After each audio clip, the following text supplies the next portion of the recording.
Welcome back to our adoption diaries. Today's adventure, we are replacing the radio in our vehicle because the face of it wasn't working, so we couldn't ever use it and listen to music.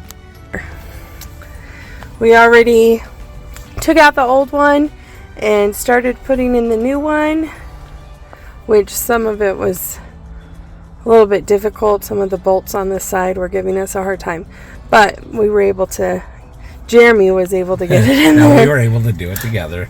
We do things together. We cheated though. This is the exact same radio. This one's the old one, this one's the new one. We just got the same one, so it was really easy. But yeah, that's what we're doing. Just gotta get the faceplate put on. This is our little minivan. So anyway. Yep. Well, you can't really see very well. All ready for a child. Yeah. We haul our nieces and nephews around in it when we babysit them. It's a lot of fun, but yeah. Yep, that's what we're up to today. And here's the final product. All nice and done. And yes, it works.